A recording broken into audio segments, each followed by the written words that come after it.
Bonjour très chers frères et sœurs, pour ceux qui ne me connaissent pas, je suis Restauré Niali. Je suis encore de retour pour continuer, je ne dirais pas de retour mais je continue, voilà. Si je dis de retour, c'était comme si j'avais arrêté.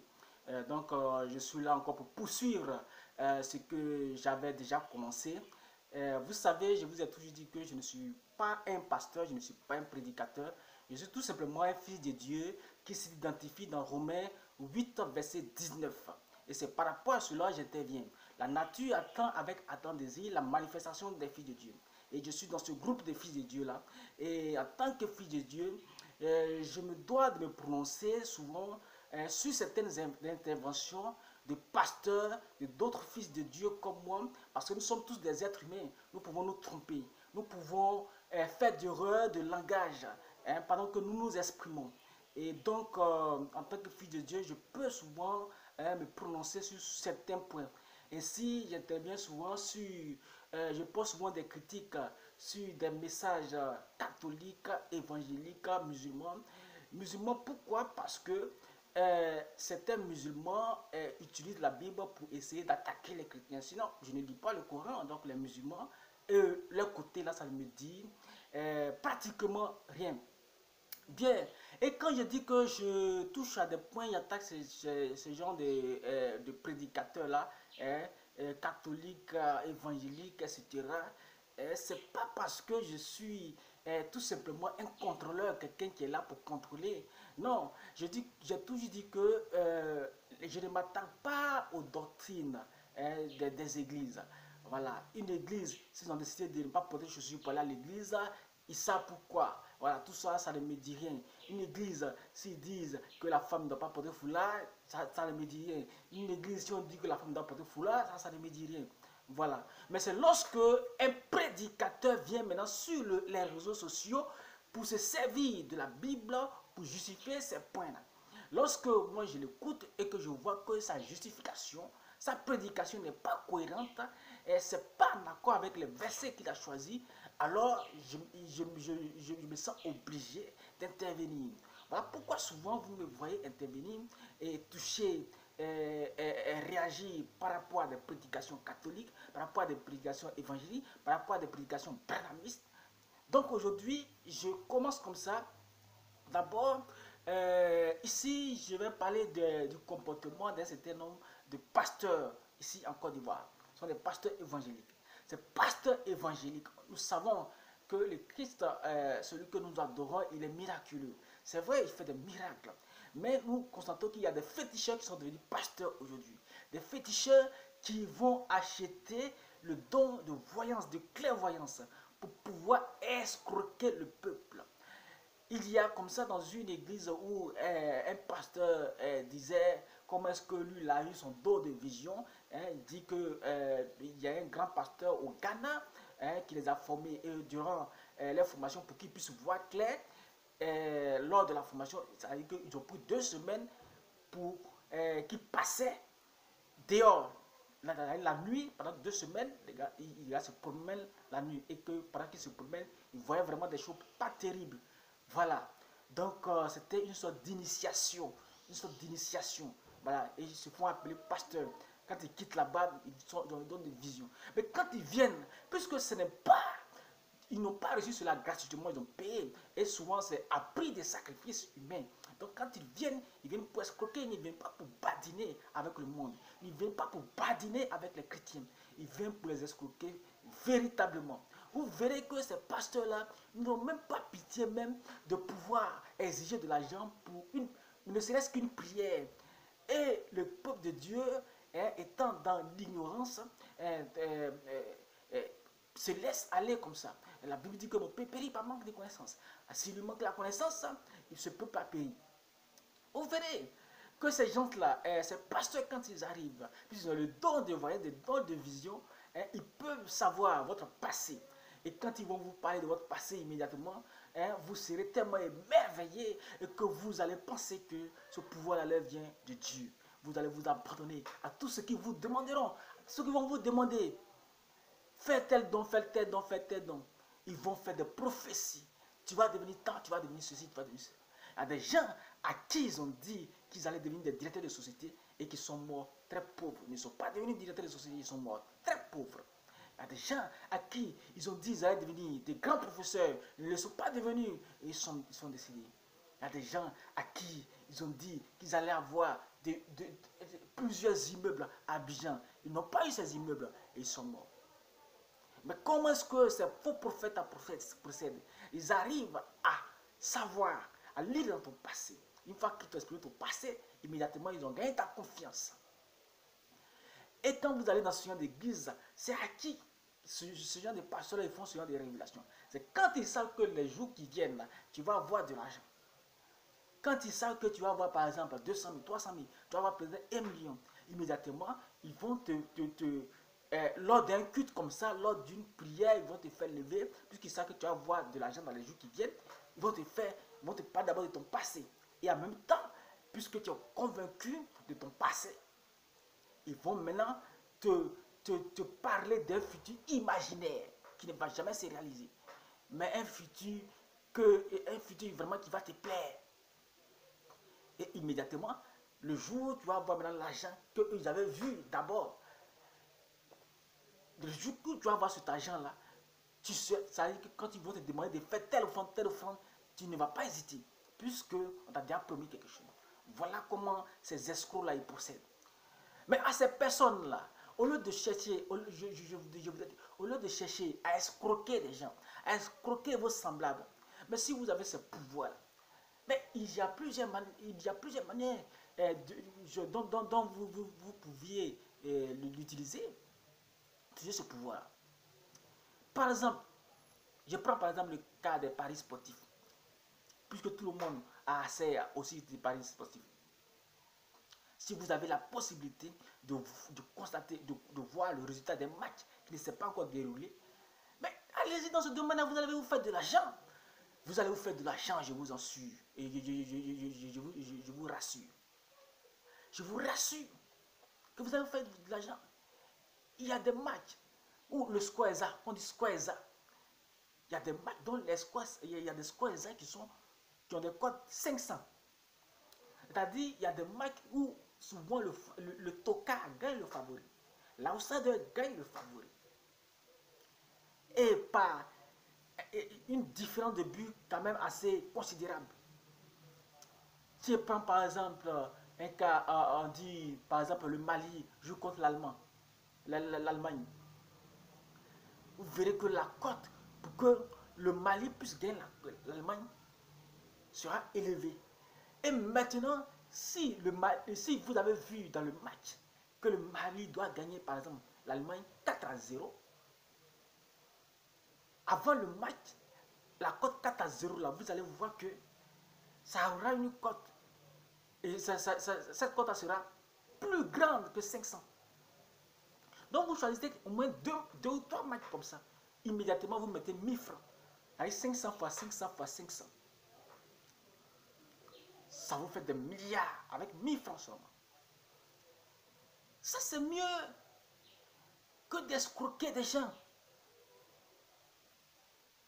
C'est mieux que d'escroquer des gens.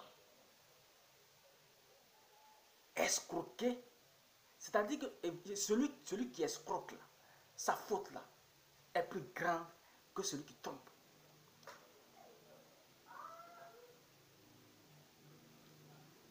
Que celui qui trompe. Celui qui escroque. Pour lui, c'est mieux que celui qui trompe.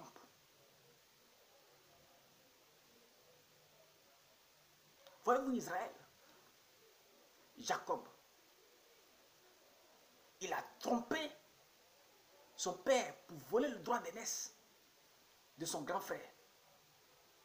Mais aujourd'hui, Israël, il est comment? On parle de lui. Donc là, il a utilisé son intelligence. Il était malin. Le fait d'être malin est mieux que de voler, que d'escroquer. Alors, votre pouvoir de voyance, de vision, là, utilisez ça dans ce genre de jeu-là, au lieu d'escroquer votre semblable. Là.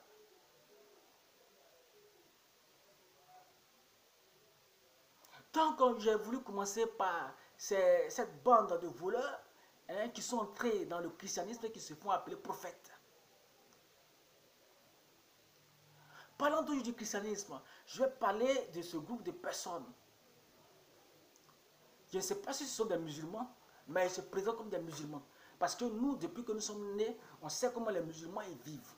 On sait comment les musulmans, ils ne provoquent pas. Les musulmans, ils ne s'occupent pas de ce qu'ils font, de ce que font les chrétiens. Seulement, ils se préfèrent. Mais nous avons constaté, qu'est-ce que nous constatons ces dernières années? Des gens qui croient, qui comprennent la Bible mieux que les chrétiens. Moi, je n'ai jamais compris. C'est ce que je n'ai jamais compris même. C'est ceux qui vont débattre avec eux. Là. Ou bien vous ne les suivez pas depuis très longtemps. Moi, depuis 2018, ces gens-là, je les suis. Par les réseaux sociaux. Et donc, je me vois très très mal en train de me déplacer, aller même poser questions. Mais questions, je pourrais le faire, mais pour dire aller débattre. Jamais. Même s'ils utilisent la Bible. Ces gens-là disent qu'au sein de la Bible, il y a plus de 150 contradictions.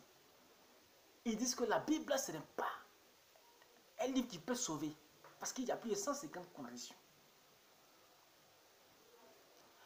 Mais quand même, pour pouvoir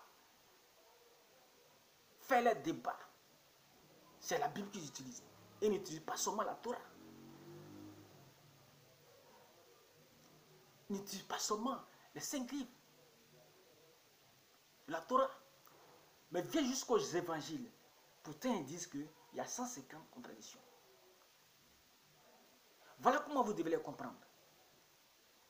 Puisque selon eux, il y a 150 contradictions, c'est-à-dire quand tu vas dire quelque chose, là, si ce que tu as dit, ça fait partie des contradictions, eux, ils vont utiliser la thèse qu'ils considèrent comme contraire, comme contradiction, pour venir contre toi. Ça se joue qui se livre. Donc, ils viennent pour s'amuser au fait. Toi, tu considères ton livre, ta Bible, tu sais que s'il ne t'a pas été donné de comprendre le mystère du royaume des cieux, tu ne peux pas comprendre la Bible. Tu ne peux pas aller devant un musulman pour faire débat avec lui. Pareil, tu sais que quand lui va lire la Bible, c'est de façon littérale.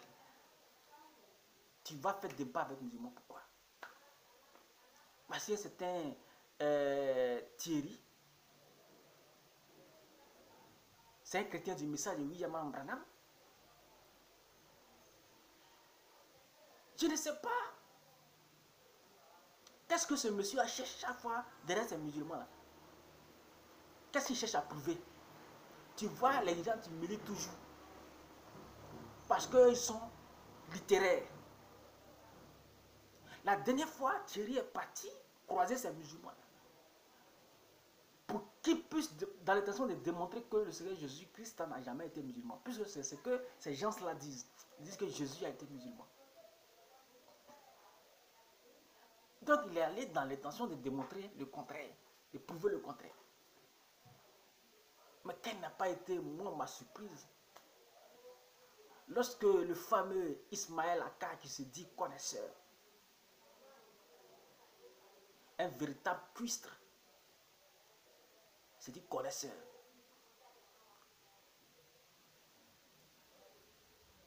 Quelle n'a pas été ma surprise lorsqu'il a dévié le débat? Il dit non, dans la Bible, montre-moi où il est écrit que lorsqu'un chrétien meurt, il va au ciel. Et il veut la phrase telle qu'il a donnée. Un chrétien meurt, il va au ciel.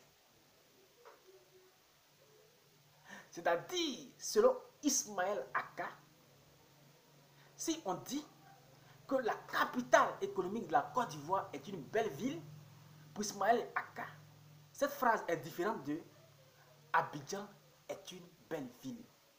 Ça veut dire que je n'ai pas dit Abidjan est une belle ville. Ismaël Akka va dire non, Abidjan, ils n'ont pas dit Abidjan est une belle ville. Ils ont dit la capitale économique de la Côte d'Ivoire. Voilà des gens comme ça avec qui Thierry va discuter. Et beaucoup d'autres chrétiens vont discuter. Des gens comme ça, qui sont tellement limités, littéralement même. Ça veut dire que tu ne peux pas, quand même pas, on laisse même le côté spirituel.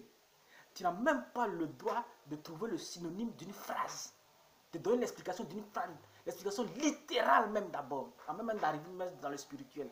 On laisse même le spirituel. Le spirituel, tu n'as pas été donné de comprendre, tu ne comprendras pas. Tu dois montrer dans la Bible où il est écrit, si le chrétien meurt, il va au ciel. Parce que avant que le Seigneur Jésus-Christ arrive, ceux qui adoraient avant le Seigneur Jésus-Christ étaient appelés des chrétiens. Donc on doit forcément mettre chrétien. C'est-à-dire que si tu vois dans la Bible, ceux qui croient en Jésus vont au ciel, il dit non, c'est pas ça. Je vois chrétien. Quelqu'un comme ça là, vous allez discuter avec lui. Il est nul, c'est Ismaël Attala. Comme moi je le regarde, il est très très nul. Il y a un autre encore qui il a la morphologie, excusez-moi du thème, mais pourquoi vous puissiez le reconnaître, ce n'est pas une injure, mais il a la morphologie d'un robot. Il demandait encore à ce même Thierry, ça y est, Thierry même, il souffre avec ces gens-là. Mais ce n'est pas ce qu'il veut. Toi, tu as des explications spirituelles, tu vas contre des gens qui eux-mêmes refusent même les explications littérales, la signification des phrases. Pour dire que telle phrase avait dit ça, de façon littérale, ils refusent ça. Or, il faudrait d'abord qu'ils acceptent ça. Et puis après avoir accepté ça, maintenant, aller maintenant dans le spirituel. Mais d'abord, la première condition, d'abord, il dit qu'il ne veut pas. Il dit qu'il faut montrer dans la Bible où il est écrit, où Jésus lui-même dit de sa propre bouche qu'il est Dieu. Des gens comme ça, là, vous allez faire débat avec eux. Vous cherchez quoi? C'est quel nom vous cherchez? Quand je parle comme ça, je ne suis pas en train de dire que c'est Thierry là et ces autres là et moi, nous sommes du même groupe. Parce que moi, je suis un fils de Dieu indépendant et autonome. Je suis dans une église, mais ce que je dis sur les réseaux sociaux, ça ne concerne pas cette église-là. Et aujourd'hui, puisque l'appareil qui est en face de moi a quand même une grande capacité, je pense que même si ça fait 2 heures, parce que je n'aime pas faire les longues vidéos, mais aujourd'hui, même si la vidéo fait 2 heures, c'est pas grave. Je vais aller jusqu'à parler de l'église où je suis quitté pour arriver là où je suis. Là où je suis, je ne vais pas dire le nom. C'est une église évangélique. Je suis sorti du branhamisme pour venir dans cette église évangélique. Vous voyez que c'est un sens qui peut vraiment étonner plus de. Mais je vais expliquer. Et quand je dis je suis sorti du branhamisme, je n'ai pas dit j'ai quitté le branhamisme.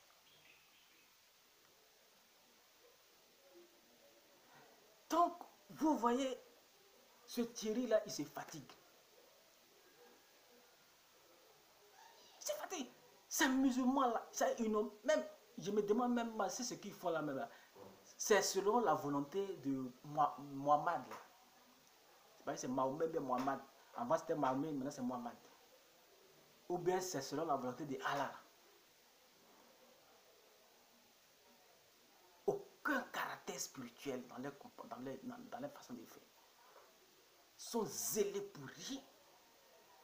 Des gens de spectacle. Aucune humilité dans les façons de faire.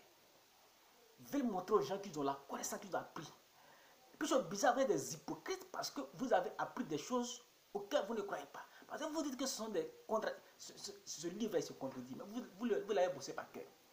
Là, je vous tire le chapeau parce qu'au fait, vous voulez montrer aux gens que la Bible, là, vous l'avez bossé par cœur. Oui, je reconnais, vous avez bossé la Bible par cœur, c'est fini. Bon, le reste dans votre coin maintenant. Cherchez maintenant à prêcher maintenant pour vos fidèles.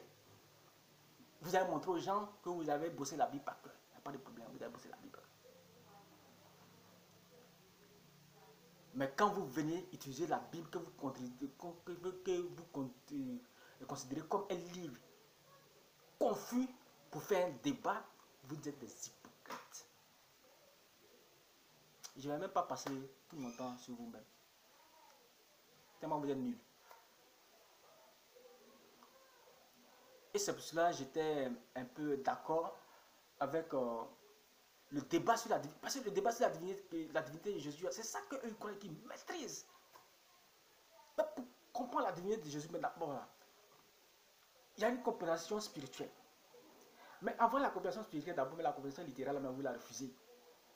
Alors vous voudriez que ça soit écrit noir sur blanc, Jésus dit, ou Jésus dit, je suis Dieu le Père. Or, littéralement, ça peut se prouver. Sans forcément dire la phrase noir sur blanc. Mais littéralement, ça peut se prouver. Mais cette démonstration littérale-là, même vous la refusez d'abord. Or, après la démonstration littérale, on doit aller maintenant à la démonstration spirituelle. La fois passée, il y a un prédicateur des réseaux sociaux du nom de Gédéon de la Tchouva, que pas mal de personnes connaissent ici en Côte d'Ivoire et même partout dans le monde, qui a mis à cacao à moins de 10 minutes sur cette histoire de divinité de Jésus.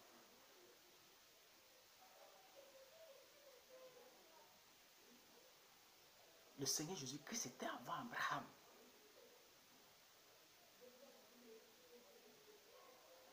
L'Éternel, ce n'est pas un nom. C'est ce qu'il est. Il est éternel. Le nom de celui qui est éternel, c'est Jésus-Christ. Et j'ai aimé cette démonstration de ce prédicateur. Mais en même temps, je dis que ceux qui font des débats avec ces musulmans-là, arrêtez ça. Bon, de toute façon, comme nous ne sommes pas du même bord religieux, même si nous sommes tous des chrétiens, mais nous sommes différents, peut-être que vous, c'est ce que votre église vous recommande. Sinon, moi, Restauré Niali, fils du Dieu vivant, me lever à aller discuter de la Bible avec quelqu'un qui ne croit pas la Bible, mais c'est une perte de temps.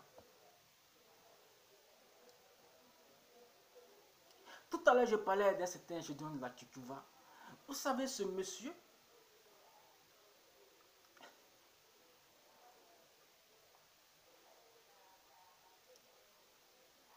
quand je l'observe,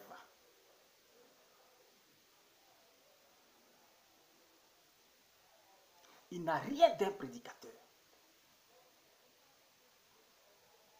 Ce monsieur, il a un don d'animation. Un don d'animation.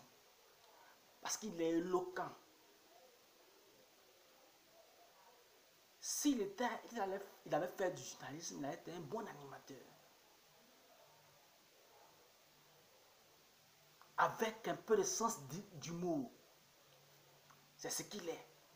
Il n'a rien d'un prédicateur.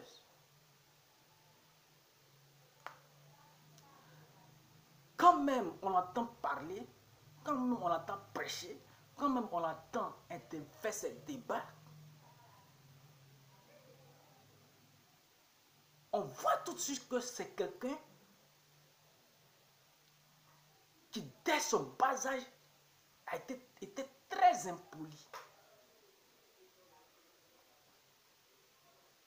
Vous savez, c'est le genre d'enfant, quand une grande personne parle 1, elle parle 10.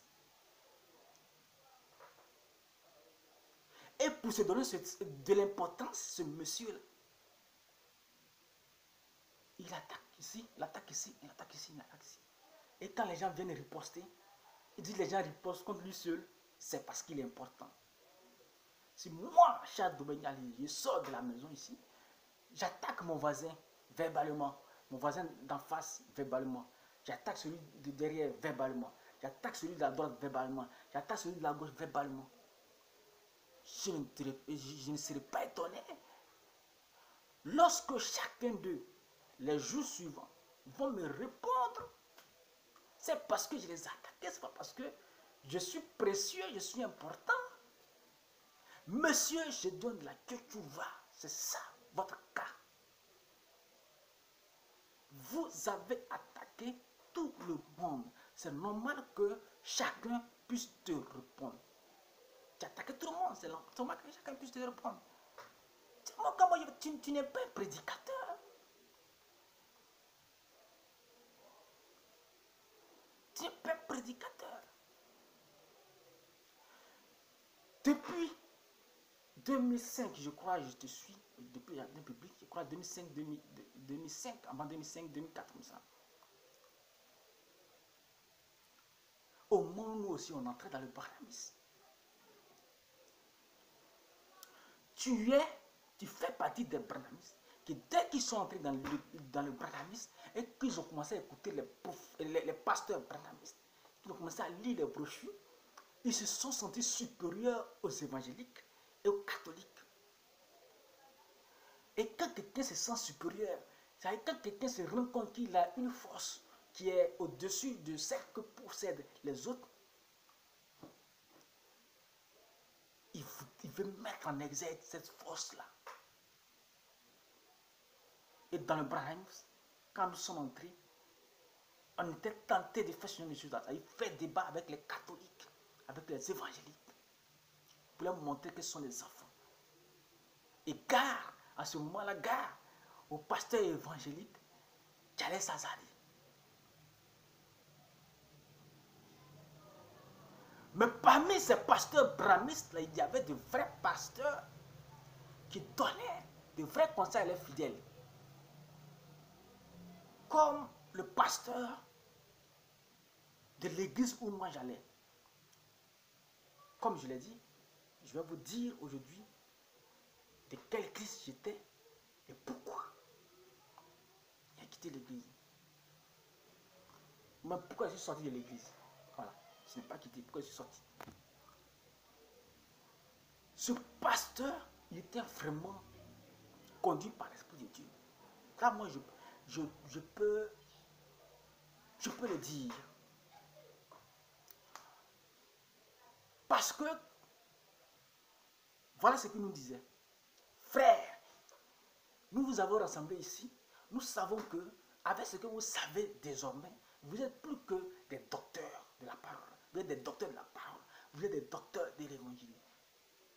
Aucun évangélique, aucun catholique ne pourra tenir devant vous au cours d'un débat.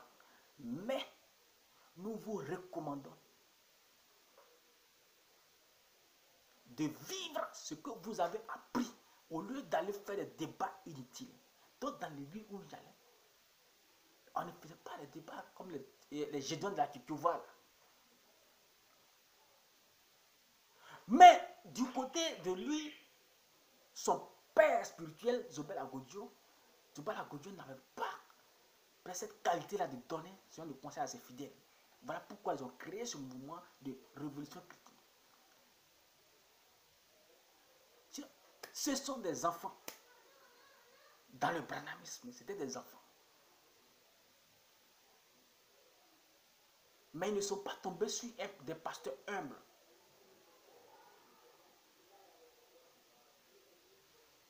Et c'est en cela que Julien de la Kyoto va se baser.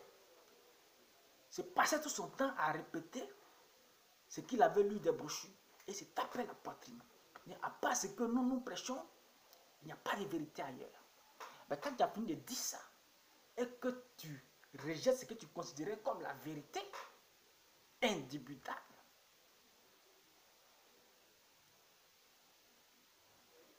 et tu dis encore que, à part ce que toi tu prêches aujourd'hui encore, il n'y a pas de vérité ailleurs.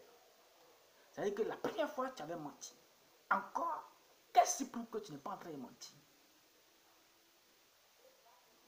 Quel esprit qui t'animait lorsque tu disais que, à part ce que tu prêchais là, que tu considérais du faux, était la vérité? Ce n'était donc pas l'esprit de Dieu qui te conduisait. Dans ce même esprit qui te conduisait, qu'est-ce qui prouve que ce n'est pas lui encore qui te conduit? Tu n'as jamais été un prédicateur. Quand je suis ce monsieur, je donne la Tchekouva, je vois que ce monsieur-là, il est sorti du brahmanisme. Il a rejeté le brahmanisme. Parce qu'il n'y comprend rien. Comme moi-même d'ailleurs, je suis sorti parce que je n'y comprenais plus rien. Mais il n'a pas quitté le brahmanisme parce qu'il reproche quelque chose au brahmanisme. Après la mort de son père Zobel Agodjo, qui lui donnait tout ce qu'il devait savoir, M. Branham, qu'il enseignait, puisque son père était brahmiste, ton père spirituel.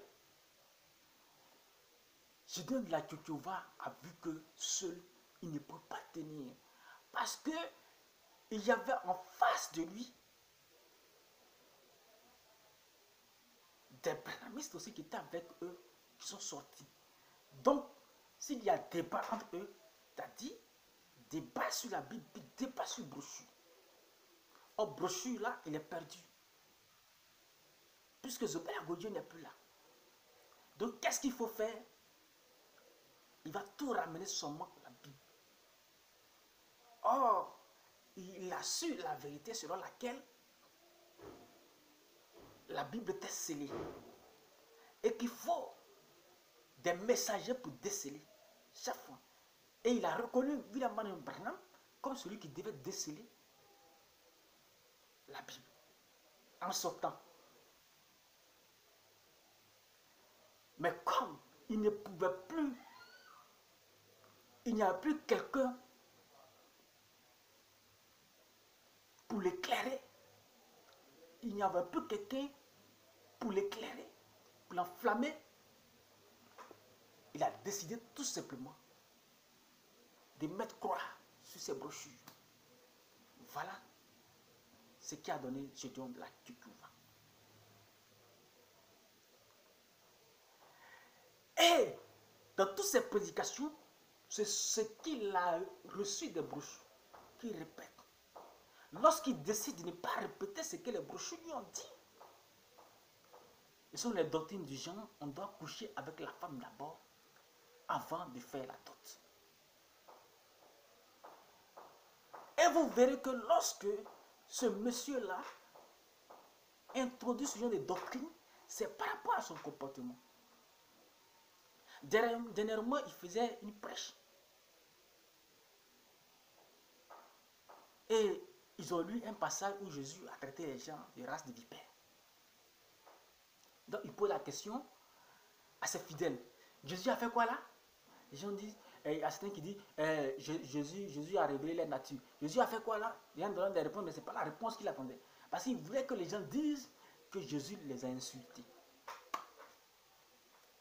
Et finalement, il a demandé à une femme, qu'est-ce que Jésus a fait là? La femme dit, Jésus les a insultés. Il dit, voilà. Parce que je donne la Tchétchova, c'est que lui, la prédication, depuis la première phrase jusqu'à la dernière phrase, ce sont des injures. Il va justifier cela comment?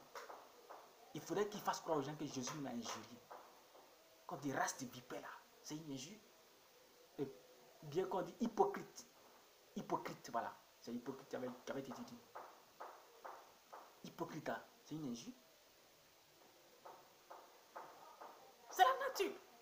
Quel de ton assemblée a révélé ça? Il y a un jour, j'ai parlé dessus. J'ai dit, ce n'était pas une injure. Jésus n'a pas injurié les gens. Il a révélé les natures. Hypocrites. Ce sont des hypocrites. Par rapport à leur comportement là, voici leur comportement, voici ce que ça signifie. C'est tout. Contrairement à toi qui insulte les gens, il y a un jour, tu as dit que tu ne veux pas aller faire débat avec quelqu'un parce que toi, tu ne fais pas de débat avec les nains. Parce que le gars, il est d'une petite taille. Il est court. Tu insultes maintenant son physique. Il est petit de taille. Toi, tu as fait quoi pour de grande taille? Rien. C'est Dieu qui l'a voulu tout simplement. Par contre, quand tu es hypocrite, ça c'est ta nature. Toi, on peut te révéler ça. Toi, tu es un injurieux. Dis à quelqu'un, et tout est fidèle là même, c'est ça. Moi-même, chaque demain, restaurant Niali, je suis allé sur un groupe qui parlait de toi. Gédéon de la Tchétchova. Et quand j'ai commencé, il attaqué tes enfants là. Quand ils ressortent, ils ne s'attaquent pas à ce que je dis. Hein. C'est vrai que c'est à ma personne physique là qu'il y a un qui dit que j'ai de gros yeux. J'ai de gros yeux. Ah, moi, ces yeux. Là, c'est ce que tu verras appris. Les injures physiques. Mais bizarrement, ceux qui insultent là même là, ils sont les plus vilains. Celui qui m'a dit que j'ai de gros yeux, il a fait sortir ma photo de profil, il a regardé ma photo de profil. Ou lorsque il était en train de parler, j'ai ouvert les yeux, donc bon, il a préféré m'insulter comme ça. pas, pas de souci. J'ai fait sortir sa photo de profil et j'ai regardé. Mais moi, j'avais du mal à voir ses yeux. Parce que j'ai eu l'impression qu'il a pris des papayes pour coller sur son visage. Je lui ai demandé, mais pourquoi il prend des papayes, il met des mangues pour mettre sur sa joue. Il dit que non, que ce sont ses propres joues. Parce qu'il avait tellement de grosses joues. Ça faisait qu'on ne peut pas voir ses yeux. Ce sont les gens comme ça qui insultent. C'est ce que toi tu leur as enseigné. Sinon tu n'es pas un prédicateur. Dis-moi c'est quoi que tu n'as pas pris de William Branham que tu as prêché et qui est de la Bible. Ma question, c'est quelle révélation tu n'as pas eu de William Branham qui vient de toi et qui est en accord avec la Bible? Il n'y en a pas.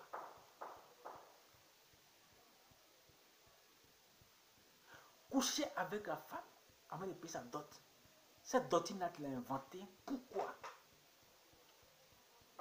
Parce que ton père spirituel Zobel Agodio a couché avec la femme d'un fidèle dans l'église.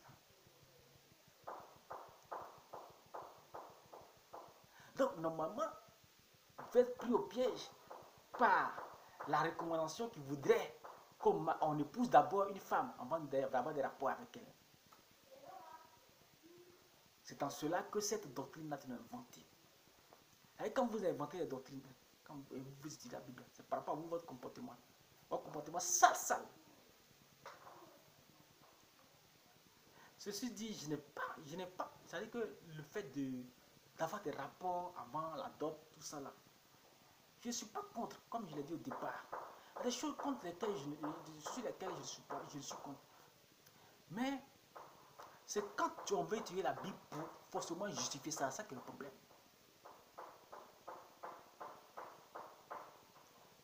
C'est ça qui est le problème.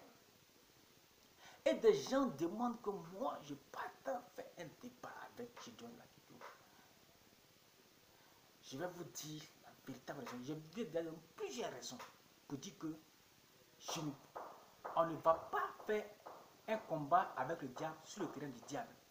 Des gens ont dit que non, mais Figayo, c'est pas le terrain de Jéhovah. C'est que vous ne savez rien. Ce Dieu de la Kyokuva, il a déjà cassé une caméra au jardin public. Il dit que le gars il n'a pas donné l'autorisation au gars de le filmer, puis le gars l'a filmé. En lui, il filme les gens. Et si cette affaire, ça veut dire que tu vas dans le forum de jeune homme de la Kyokuva et que ce genre de truc arrive et que vous en arriviez au point, quand l'affaire va arriver en justice, lui il aura raison. Là, on ne va pas dire que Figayo, là, c'est pas pour quelqu'un. Mais toi, tu l'as trouvé là. Il est venu faire ce qu'il appelle campagne d'évangélisation, et puis tu es venu le trouver là. Donc, tu es venu le trouver chez lui. C'est à cause de lui, les gens sont là. Donc, il aura raison. Voilà pourquoi je dis que je donne la culture. Voilà, c'est sur son terrain. Parce qu'on n'a pas les mêmes droits. C'est lui qui est parti. C'est à cause de lui, les gens sont retournés. Donc, pour un débat organisé, civilisé, il faudrait que ça soit. C'est-à-dire qu'on vous invite d'un endroit, comme ça, vous êtes une salle fermée, face to face, modérateur là. Et ça s'appelle débat. Et j'ai toujours dit que dans ces forums, oui, voilà. Les seules personnes qui pouvaient lui tenir tête, et ceux qui étaient avec lui. Et c'est ce qui est en train de se passer à ce moment. Il est en train de les fuir maintenant. Lui qui disait, venez, venez, venez, venez. Il est en train de les fuir maintenant. Parce que c'est eux là qui peuvent lui tenir tête, eux qui étaient avec lui. Pas parce qu'eux ils sont plus forts, mais pas parce qu'ils ont plus de connaissances bibliques que ceux qui ne veulent pas aller. Mais c'est aussi leur terrain.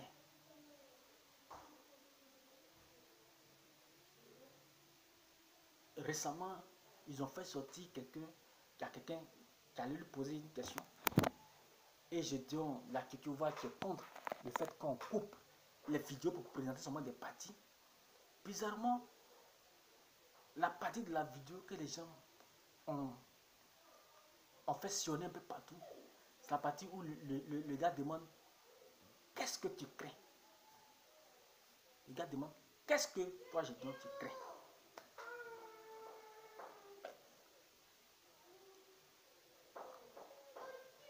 Comment une vidéo, le contenu d'une vidéo peut être ça? Mais si tu veux exprimer quelque chose, tu poses moi la question. Et qu'est-ce qui a été dit pour qu'il puisse poser la question là? Il faut montrer ça d'abord. Et quand il a posé la question, la suite, il faut montrer aussi pour qu'on puisse savoir ce qui s'est passé. Mais vous montrez seulement la partie. Qu'est-ce que tu crées? Oh, c'est fini. Faites pitié. Je n'ai même pas le courage de parler aujourd'hui. Je suis fatigué, mais comme il y a très longtemps. Pour dire que Giron de la Kikubat n'a jamais été un prédicateur. Moi, je ne suis pas un prédicateur. Moi, voilà pourquoi je dis je fais débat avec toi. Si toi, tu es considéré comme un pasteur, un prédicateur, moi, j'ai déjà fait le débat avec toi.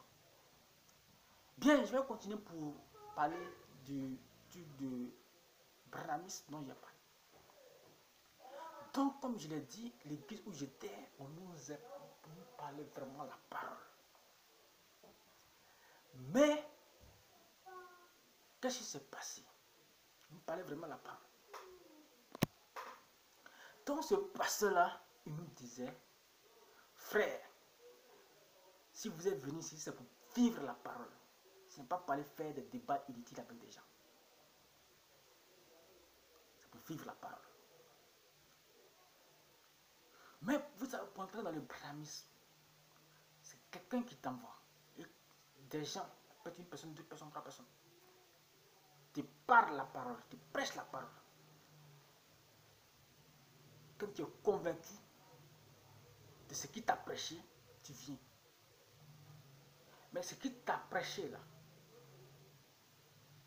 ce n'est pas tellement la profondeur de ce qui est prêché là-bas. Donc, quand tu arrives, tu te présentes aussi aux autres frères qui sont là-bas, qui sont en avance sur toi par rapport au message.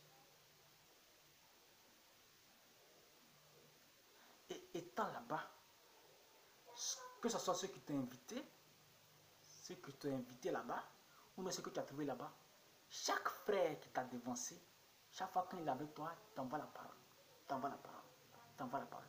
Que ce soit à l'église, que ce soit au quartier, quand vous vous croisez, t'envoie, t'envoie, t'envoie. Et c'est comme ça, plusieurs frères m'ont formé pour que je puisse mieux comprendre le message du pasteur. Parce que le pasteur, lui, il avance. Il ne va pas toujours revenir sur les choses qui sont passées en arrière. Mais les frères savent que tu dois d'abord savoir ces petits points-là pour pouvoir comprendre le pasteur qui avance. Et voilà que quelques années plus tard,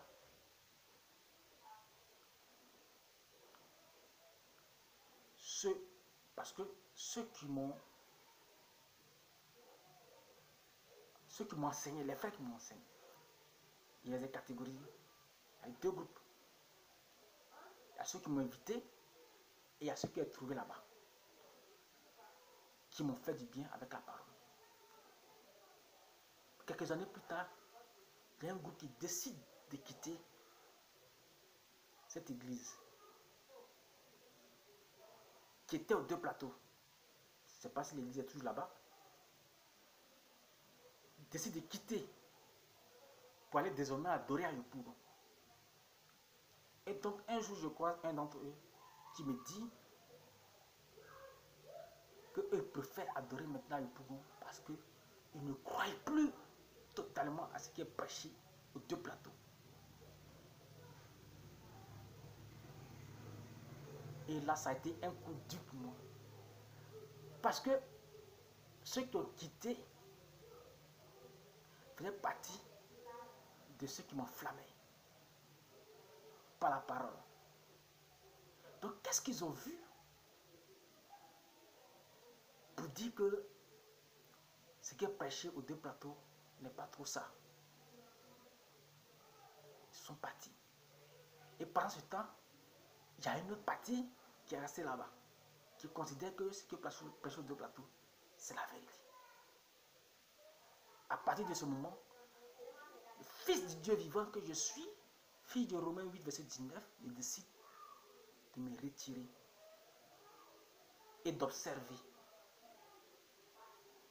dans mes observations, j'ai pu constater que tous les pasteurs qui nous ont envoyé le message de William Marion Branham en Afrique ici, ne nous ont pas présenté William Marion Branham authentique.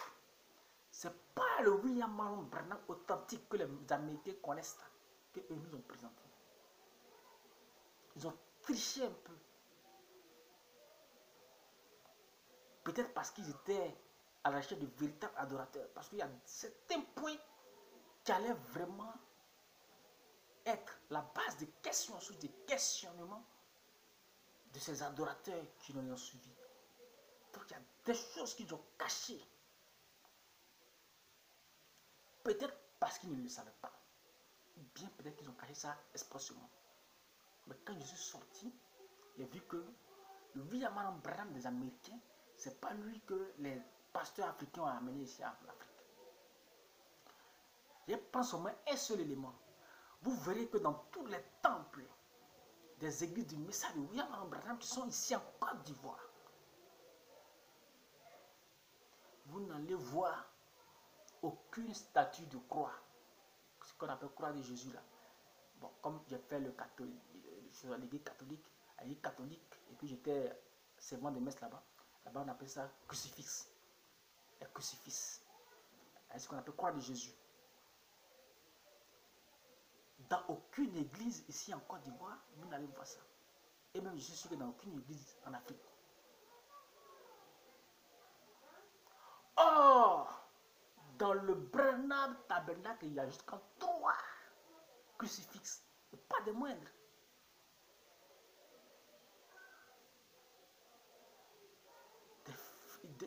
De grands crucifixes, 3 dans le Branham Tabernacle.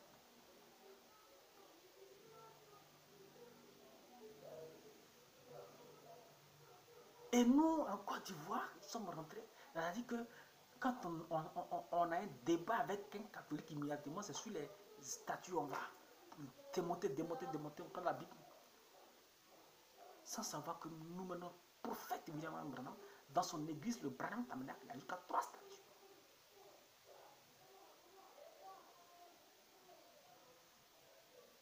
Si les pasteurs africains avaient été francs, cohérents, je pense que c'est ce qui manque au Branhamisme, c'est ce gros problème-là. Donc, je suis sorti du Branhamisme, mais je crois que William Branham était véritablement envoyé par Dieu. Mais actuellement,